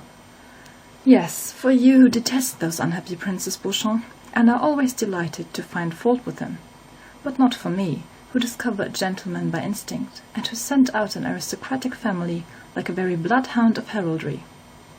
"Then you never believed in the principality?" "Yes, in the principality, but not in the prince." "Not so bad," said Beauchamp. "Still, I assure you, he passed very well with many people. I saw him at the ministers' houses." "Ah, yes," said Château Renaud. "The idea of thinking ministers understand anything about princes?" "There's something in what you have just said," said Beauchamp, laughing. "But," said Debray to Beauchamp, "if I spoke to the President, you must have been with the Procureur." "It was an impossibility. For the last week Monsieur de Villefort has secluded himself." "It is natural enough. This strange chain of domestic afflictions, followed by the no less strange death of his daughter." "Strange? What do you mean, Beauchamp?" "Oh yes, do you pretend that all this has been unobserved at the minister's?" said Beauchamp, placing his eyeglass in his eye, where he tried to make it remain. "My dear sir," said Château Renaud, "allow me to tell you that you do not understand that maneuver with the eyeglass half so well as Debray. Give him a lesson, Debray." "Stay," said Beauchamp. "Surely I am not deceived?" "What is it?" "It is she." "Whom do you mean?" "They said she had left." "Mademoiselle Eugénie," said Château Renaud. "Has she returned?" "No, but her mother." "Madame Danglars? Nonsense." "Impossible," said Château Renaud. "Only 10 days after the flight of her daughter, and 3 days from the bankruptcy of her husband?" Debray coloured slightly, and followed with his eyes the direction of Beauchamp's glance. "Come," he said, "it is only a veiled lady, some foreign princess, perhaps the mother of Cavalcanti. But you were just speaking on a very interesting topic, Beauchamp." "I?" "Yes, you were telling us about the extraordinary death of Valentine." "Ah, yes, so I was. But how is it that Madame de Villefort is not here?" "Poor dear woman," said Debray. "She is no doubt occupied in distilling balm for the hospitals, or in making cosmetics for herself or friends. Do you know, she spends 2,000 or 3,000 crowns a year in this amusement. But I wonder she is not here. I should have been pleased to see her, for I like her very much." "And I hate her," said Château Renaud. "Why?" "I do not know. Why do we love? Why do we hate? I detest her from antipathy." "Or rather by instinct?" "Perhaps so, but to return to what you were saying, Beauchamp. Well, do you know why they die so multitudinously at Monsieur de Villefort's?" "Multitudinously is good," said Château Renaud. "My good fellow, you'll find the word in Saint-Simon." "But the thing itself," said Monsieur de Villefort's. "But let's get back to the subject." "Talking of that," said Debray, "Madame was making inquiries about that house, which for the last 3 months has been hung with black." "Who is Madame?" asked Château Renaud. "The minister's wife, pardieu." "Oh, your pardon, I never visit ministers. I leave that to the princess." "Really, you were only before sparkling, but now you are brilliant. Take compassion on us, or, like Jupiter, you will wither us up." "I will not speak again," said Château Renaud. "Pray have compassion upon me. Do not take up every word I say. Come, let us endeavour to get to the end of our story, Beauchamp. I told you that yesterday Madame made inquiries of me upon the subject. Enlighten me, and I will then communicate my information to her. Well, gentlemen, the reason people die so multitudinously, I like the word, at Monsieur de Villefort's is that there is an assassin in the house. The two young men shuddered, for the same idea had more than once occurred to them. And who is the assassin? They asked together. Young Edward.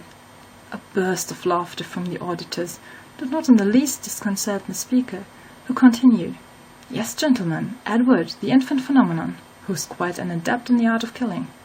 You are jesting. Not at all. I yesterday engaged a servant, who had just left Monsieur de Villefort. I intend sending him away tomorrow, for he eats so enormously, to make up for the fast imposed upon him by his terror in that house. Well, now listen. We are listening. It appears the child has obtained possession of a bottle containing some drug, which he every now and then uses against those who have displeased him. First, Monsieur and Madame de Saint-Méran incurred his displeasure, so he poured out 3 drops of his elixir. 3 drops were sufficient. Then followed Barrois, the old servant of Monsieur Noirtier, who sometimes rebuffed this little wretch. He therefore received the same quantity of the elixir. The same happened to Valentine, of whom he was jealous. He gave her the same dose as the others, and all was over for her as well as the rest. "Why, what nonsense are you telling us?" said Chateau Renaud. "Yes, it is an extraordinary story," said Beauchamp, "is it not?" "It is absurd," said Debray. "Ah," said Beauchamp, "you doubt me? Well, you can ask my servant, or rather him who will no longer be my servant tomorrow. It was the talk of the house." "And this elixir, where is it? What is it?" "The child conceals it." "But where did he find it?" "In his mother's laboratory." "Does his mother, then, keep poisons in her laboratory?" "How can I tell? You are questioning me like a king's attorney. I only repeat what I have been told, and like my informant, I can do no more. The poor devil would eat nothing from fear." "It is incredible." "No, my dear fellow, it is not at all incredible. You saw the child pass through the Rue Richelieu last year, who amused himself with killing his brothers and sisters by sticking pins in their ears while they slept. The generation who follow us are very precocious." "Come, Beauchamp," said Chateau Renaud, "I will bet anything you do not believe a word of all you have been telling us." "I do not see the Count of Monte Cristo here." "He is worn out," said Debray. "Besides, he could not well appear in public, since he has been the dupe of the Cavalcanti who, it appears, presented themselves to him with false letters of credit, and cheated him out of 100,000 francs upon the hypothesis of this principality." "By the way, Monsieur de Chateau Renaud," asked Beauchamp, "how is Morel?" "Ma foi, I have called 3 times without once seeing him. Still, his sister did not seem uneasy, and told me that though she had not seen him for 2 or 3 days, she was sure he was well." "Ah, now I think of it, the Count of Monte Cristo cannot appear in the hall," said Beauchamp. "Why not?" "Because he is an actor in the drama." "Has he assassinated anyone, then?" "No, on the contrary, they wished to assassinate him. You know that it was in leaving his house that Monsieur de Caderousse was murdered by his friend Benedetto. You know that the famous waistcoat was found in his house, containing the letter which stopped the signature of the marriage contract. Do you see the waistcoat? There it is, all blood-stained on the desk, as a testimony of the crime."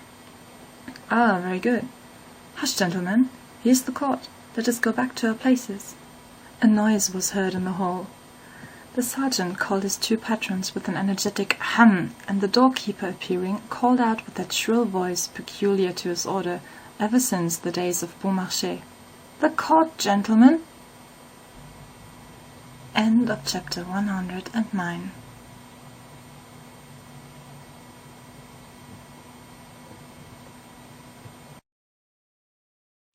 Chapter 110. The Indictment.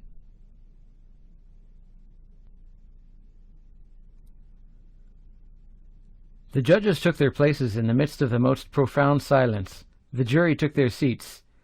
Monsieur de Villefort, the object of unusual attention, and we had almost said of general admiration, sat in the armchair and cast a tranquil glance around him. Everyone looked with astonishment on that grave and severe face, whose calm expression personal griefs had been unable to disturb, and the aspect of a man who was a stranger to all human emotions excited something very like terror. "Gendarmes," said the President, "lead in the accused." At these words the public attention became more intense, and all eyes were turned towards the door through which Benedetto was to enter. The same impression was experienced by all present, and no one was deceived by the expression of his countenance.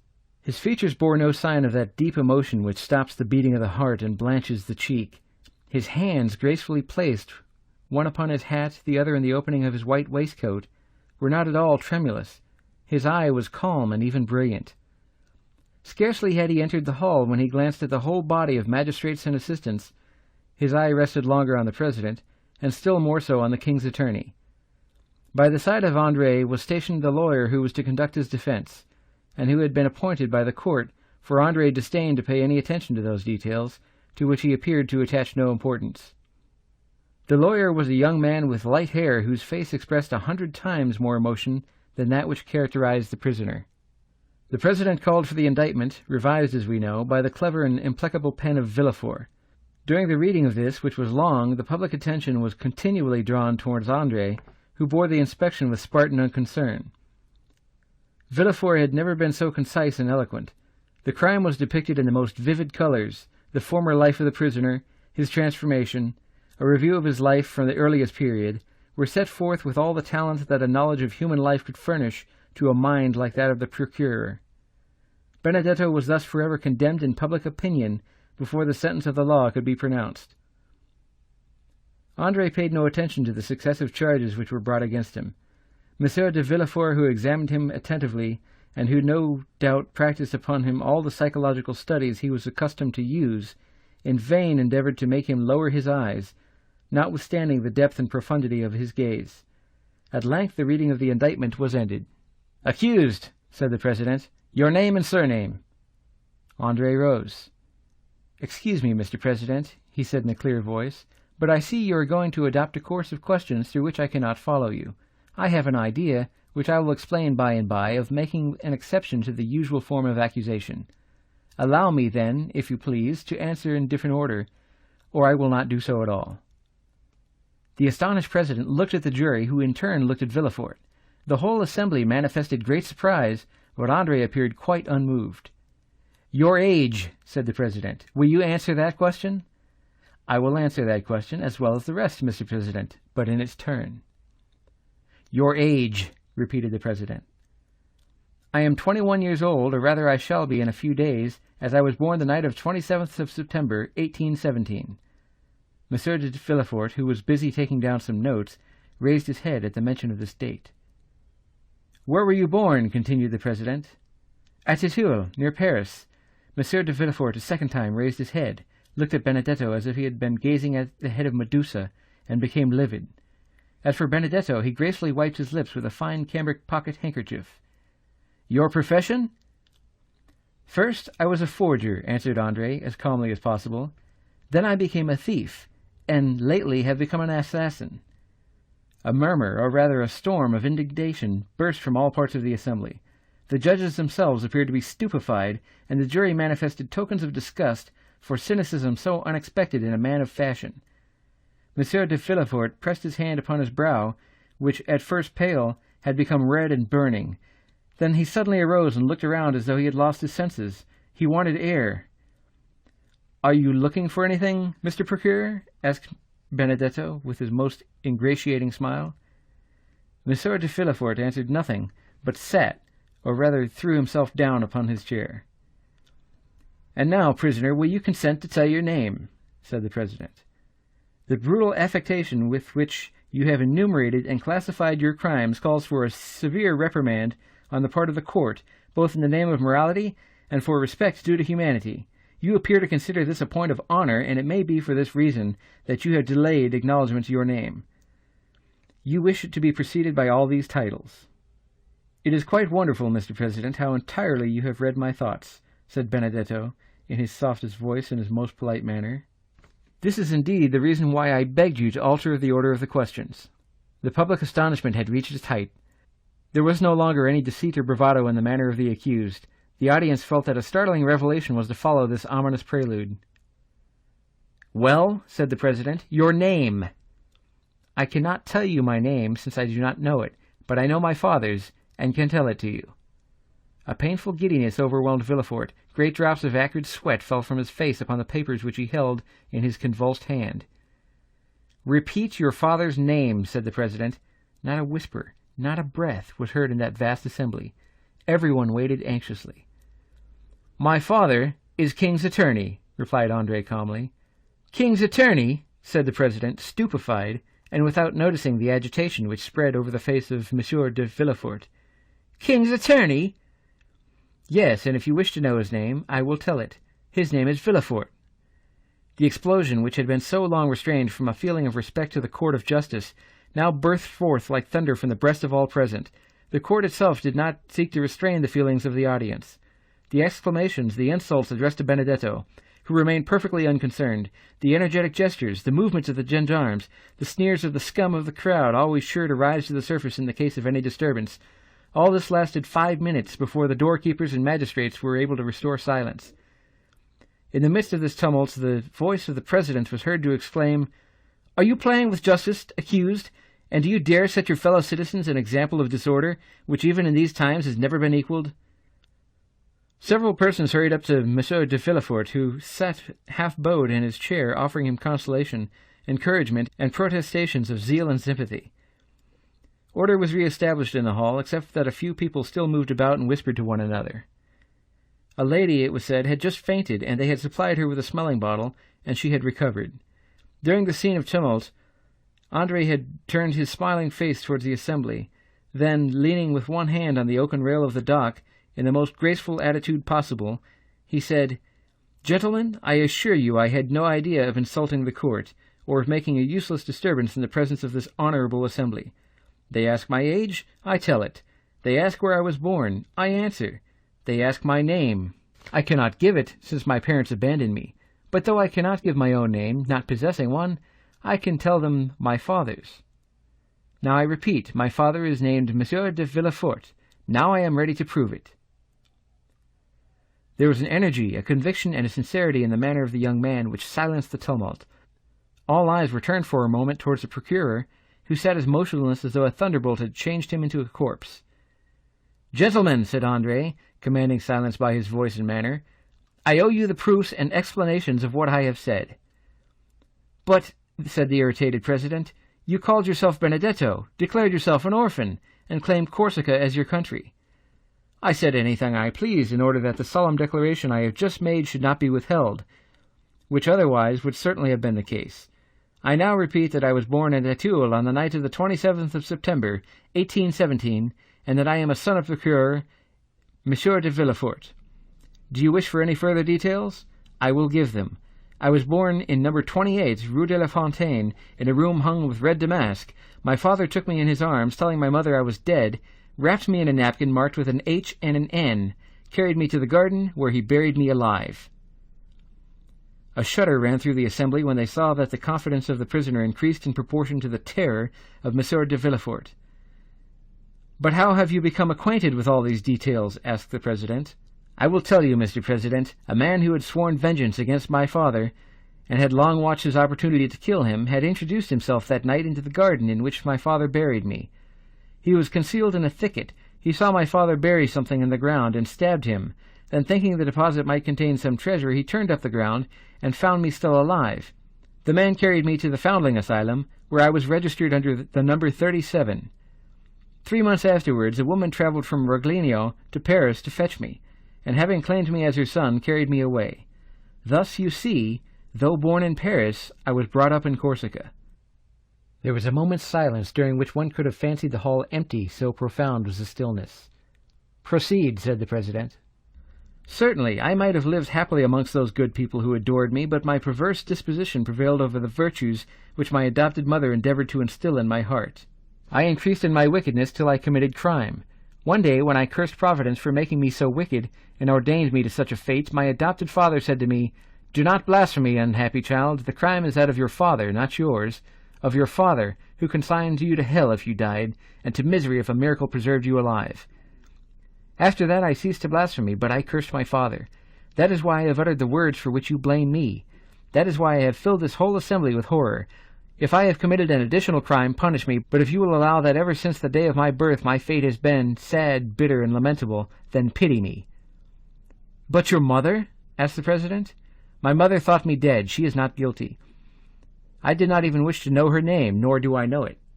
Just then a piercing cry, ended in a sob, burst from the center of the crowd, who encircled the lady who had before fainted, and who now fell into a violent fit of hysterics. She was carried out of the hall, the thick veil which concealed her face dropped off, and Madame Danglers was recognized. Notwithstanding his shattered nerves, the ringing sensation in his ears, and the madness which turned his brain, Villefort rose as he perceived her. "The proofs! The proofs!" said the President. "Remember, the tissue of horrors must be supported by the clearest proofs." "The proofs?" said Benedetto, laughing. "Do you want proofs?" "Yes." "Well, then look at Monsieur de Villefort, and then ask me for proofs." Everyone turned towards the procureur, who, unable to bear the universal gaze now riveted on him alone, advanced staggering into the midst of the tribunal, with his hair dishevelled and his face indented with the mark of his nails. The whole assembly uttered a long murmur of astonishment. "Father," said Benedetto, "I am asked for proofs. Do you wish me to give them?" "No, no, it is useless," stammered Monsieur de Villefort in a hoarse voice.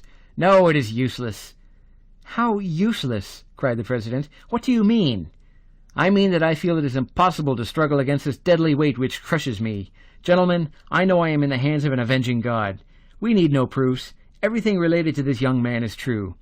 A dull, gloomy silence, like that which precedes some awful phenomena of nature, pervaded the assembly, who shuddered in dismay.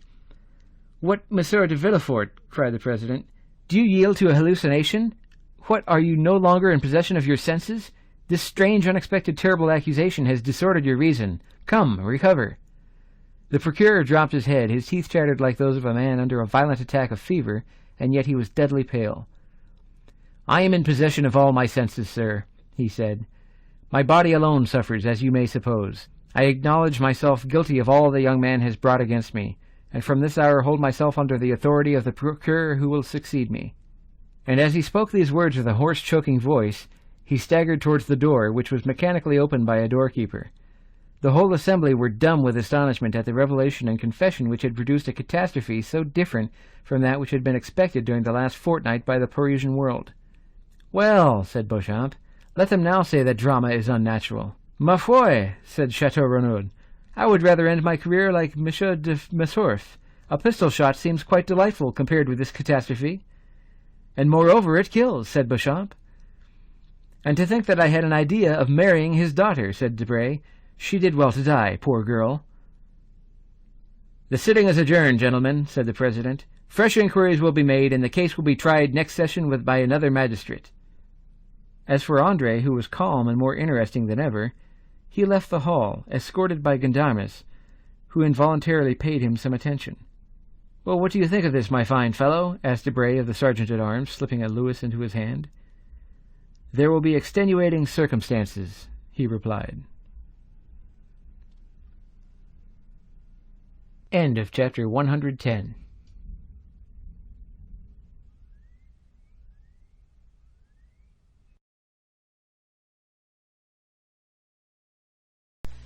Chapter 111. Expiation. Notwithstanding the density of the crowd, Monsieur de Villefort saw it open before him. There is something so awe-inspiring in great afflictions that even in the worst times the first emotion of a crowd has generally been to sympathize with the sufferer in a great catastrophe. Many people have been assassinated in a tumult, but even criminals have rarely been insulted during trial. Thus Villefort passed through the mass of spectators and officers of the Palais, and withdrew. Though he had acknowledged his guilt, he was protected by his grief. There are some situations which men understand by instinct, but which reason is powerless to explain. In such cases, the greatest poet is he who gives utterance to the most natural and vehement outburst of sorrow. Those who hear the bitter cry are as much impressed as if they listened to an entire poem, and when the sufferer is sincere, they are right in regarding his outburst as sublime. It would be difficult to describe the state of stupor in which Villefort left the Palais. Every pulse beat with feverish excitement, every nerve was strained, every vein swollen, and every part of his body seemed to suffer distinctly from the rest, thus multiplying his agony 1,000-fold. He made his way along the corridors through force of habit. He threw aside his magisterial robe, not out of deference to etiquette, but because it was an unbearable burden, a veritable garb of Nessus, insatiate in torture. Having staggered as far as the Rue Dauphine, he perceived his carriage, awoke his sleeping coachman by opening the door himself, threw himself on the cushions, and pointed towards the Faubourg Saint-Honoré. The carriage drove on. The weight of his fallen fortunes seemed suddenly to crush him. He could not foresee the consequences.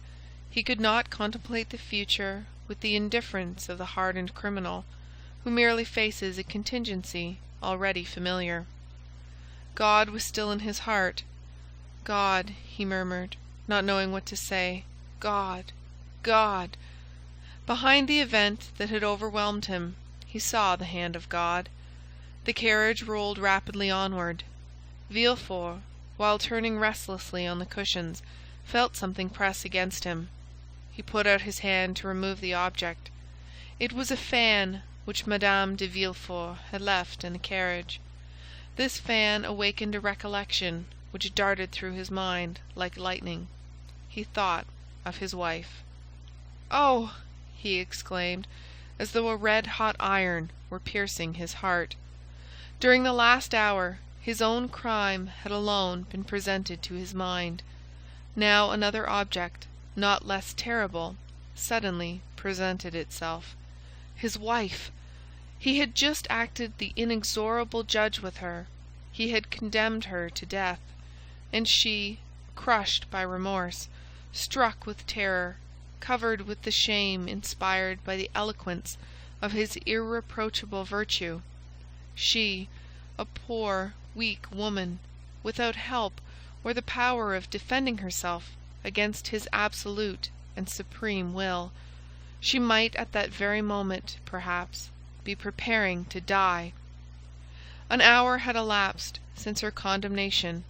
At that moment, doubtless, she was recalling all her crimes to her memory.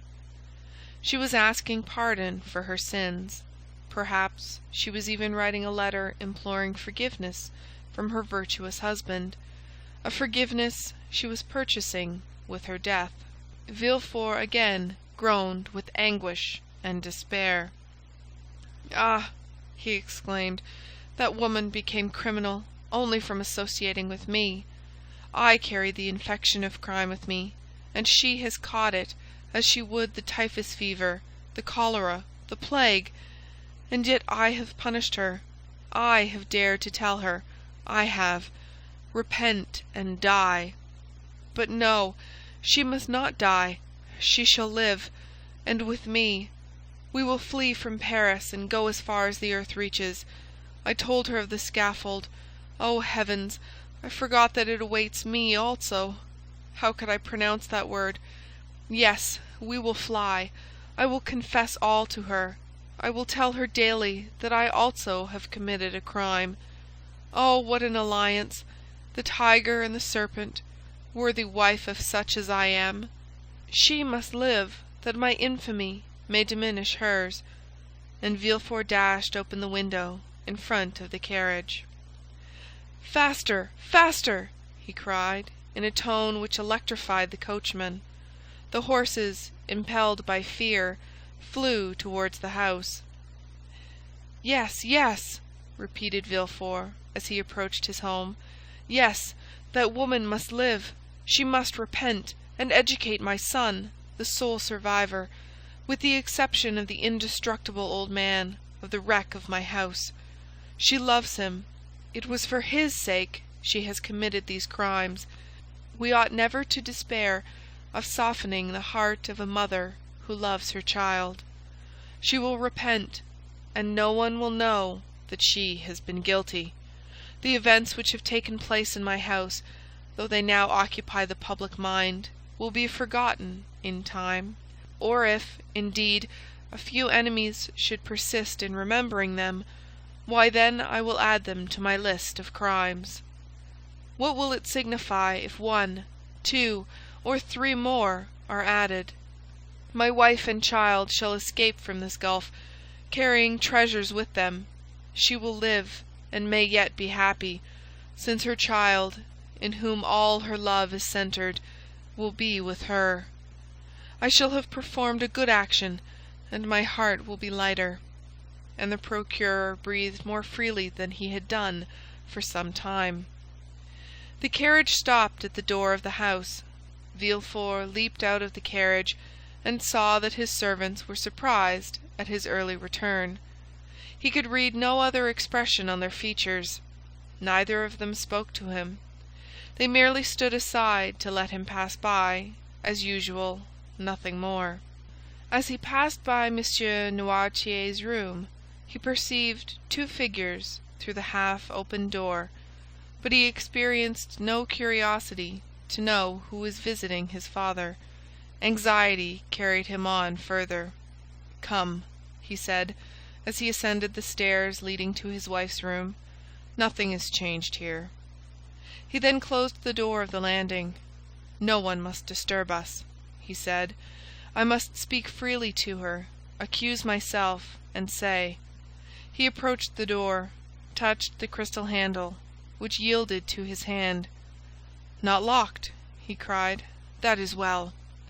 And he entered the little room in which Edward slept, for though the child went to school during the day, his mother could not allow him to be separated from her at night.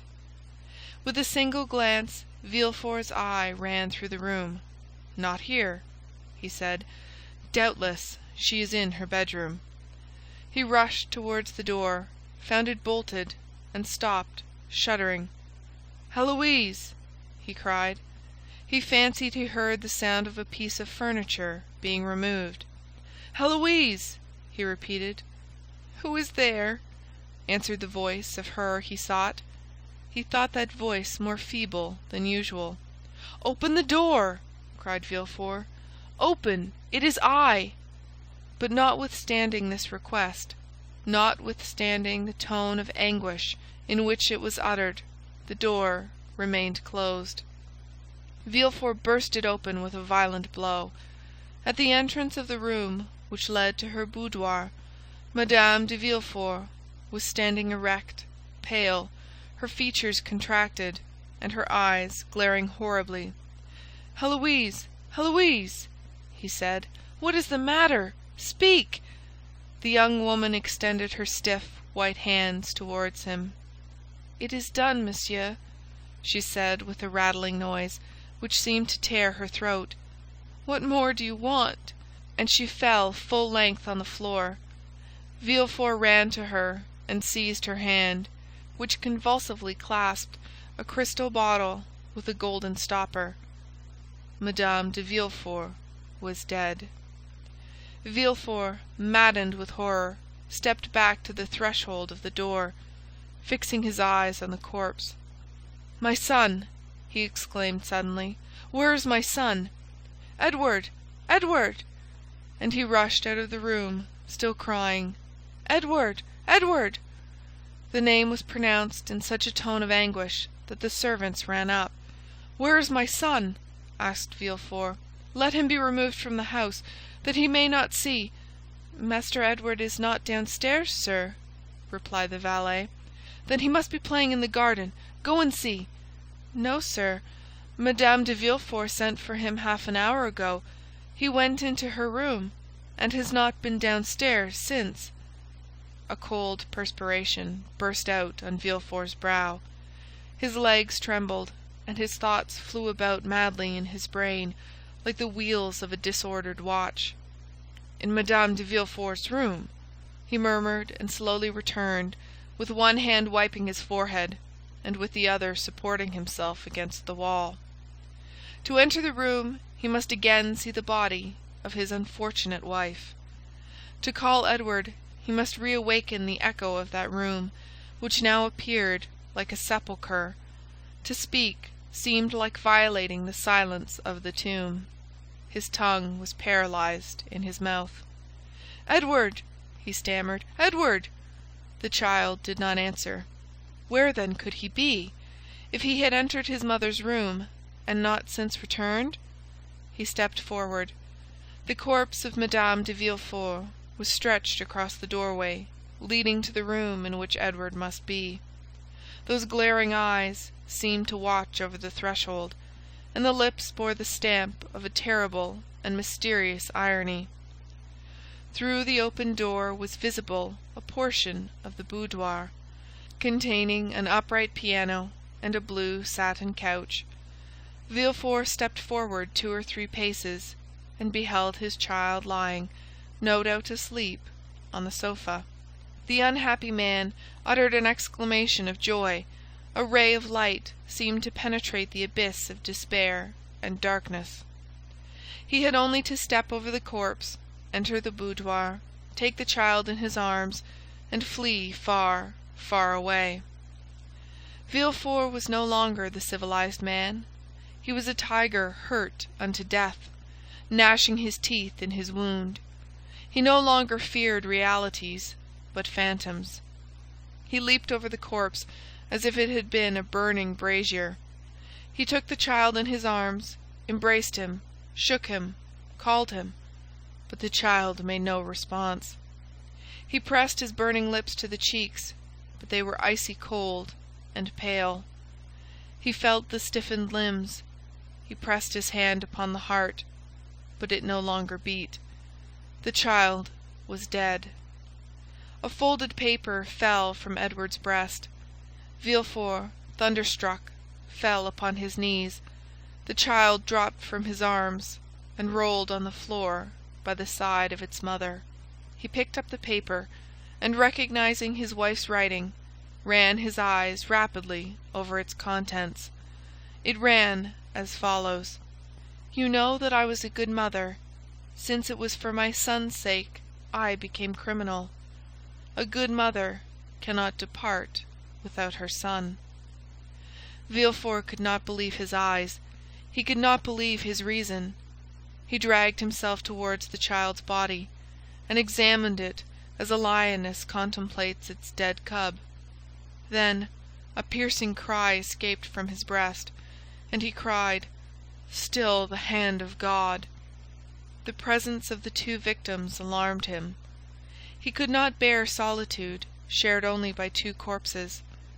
Until then he had been sustained by rage, by the strength of mind, by despair, by the supreme agony which led the Titans to scale the heavens, and Ajax to defy the gods.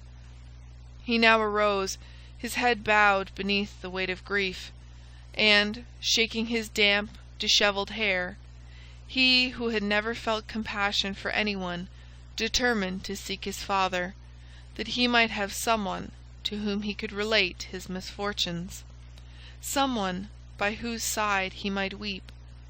He descended the little staircase with which we are acquainted, and entered Noirtier's room. The old man appeared to be listening attentively and as affectionately as his infirmities would allow, to the Abbé Busoni, who looked cold and calm as usual. Villefort, perceiving the abbé, passed his hand across his brow. He recollected the call he had made upon him after the dinner at Auteuil, and then the visit the abbé had himself paid to his house on the day of Valentine's death. "You here, sir!" he exclaimed. "Do you, then, never appear but to act as an escort to death?" Busoni turned around, and perceiving the excitement depicted on the magistrate's face, the savage luster of his eyes, he understood that the revelation had been made at the assizes. But beyond this he was ignorant. "I came to pray over the body of your daughter." "And now why are you here?" "I come to tell you that you have sufficiently repaid your debt, and that from this moment I will pray to God to forgive you, as I do." "Good heavens!" exclaimed Villefort, stepping back fearfully. "Surely that is not the voice of the Abbé Busoni." "No."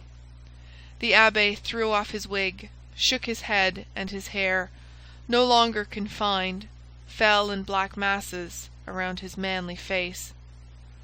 "It is the face of the Count of Monte Cristo!" exclaimed the procureur, with a haggard expression. "You are not exactly right, Monsieur Procureur. You must go farther back. That voice, where did I first hear it?"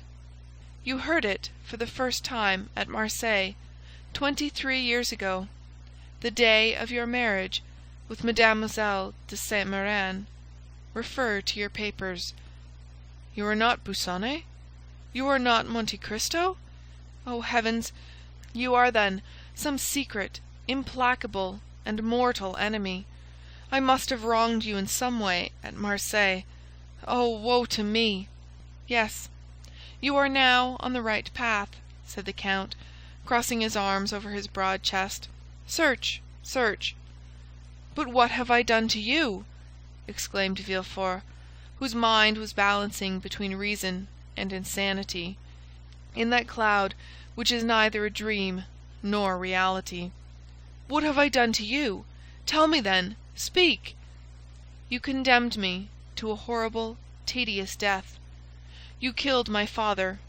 You deprived me of liberty, of love, and happiness." "Who are you, then? Who are you?" "I am the spectre of a wretch you buried in the dungeons of the Château d'If. God gave that spectre the form of the Count of Monte Cristo when he at length issued from his tomb, enriched him with gold and diamonds, and led him to you." "Ah, I recognize you! I recognize you!" exclaimed the king's attorney. "You are—" "I am Edmond Dantes." "You are Edmond Dantes!" cried Villefort, seizing the count by the wrist. "Then come here!" And up the stairs he dragged Monte Cristo, who, ignorant of what had happened, followed him in astonishment, foreseeing some new catastrophe. "There, Edmond Dantes," he said, pointing to the bodies of his wife and child. "See, are you well avenged?" Monte Cristo became pale at this horrible sight. He felt that he had passed beyond the bounds of vengeance, and that he could no longer say, "God is for and with me." With an expression of indescribable anguish, he threw himself upon the body of the child, reopened its eyes, felt its pulse, and then rushed with him into Valentine's room, of which he double-locked the door. "My child!" cried Villefort. "He carries away the body of my child! Oh, curses, woe, death to you!" as he tried to follow Monte Cristo. But as though in a dream he was transfixed to the spot. His eyes glared as though they were starting through the sockets. He gripped the flesh on his chest until his nails were stained with blood. The veins of his temples swelled and boiled as though they would burst their narrow boundary, and deluge his brain with living fire. This lasted several minutes, until the frightful overturn of reason was accomplished. Then, uttering a loud cry, followed by a burst of laughter, he rushed down the stairs. A quarter of an hour afterwards, the door of Valentine's room opened, and Monte Cristo reappeared. Pale, with a dull eye and heavy heart, all the noble features of that face, usually so calm and serene, were overcast by grief. In his arms he held the child, whom no skill had been able to recall to life. Bending on one knee, he placed it reverently by the side of its mother, with its head upon her breast. Then, rising, he went out, and meeting a servant on the stairs, he asked, "Where is Monsieur de Villefort?" The servant, instead of answering, pointed to the garden. Monte Cristo ran down the steps, and advancing towards the spot designated, beheld Villefort, encircled by his servants, with a spade in his hand, and digging the earth with fury. "It is not here!" he cried. "It is not here!" and then he moved farther on, and began again to dig. Monte Cristo approached him, and said in a low voice, with an expression almost humble, "Sir, you have indeed lost a son, but—" Villefort interrupted him. He had neither listened nor heard. "Oh, I will find it," he cried. "You may pretend he is not here, but I will find him, though I dig forever." Monte Cristo drew back in horror. "Oh," he said, "he is mad." And as though he feared that the walls of the accursed house would crumble around him, he rushed into the street, for the first time doubting whether he had the right to do as he had done. "Oh, enough of this, enough of this!" he cried. "Let me save the last." On entering his house, he met Morrel, who wandered about like a ghost, awaiting the heavenly mandate for return to the tomb. "Prepare yourself, Maximilian," he said with a smile. "We leave Paris tomorrow." "Have you nothing more to do there?" asked Morrel. "No," replied Monte Cristo. "God grant I may not have done too much already." The next day they indeed left, accompanied only by Baptistin. Haydée had taken away Ali, and Bertuccio remained with Noirtier. End of chapter 111.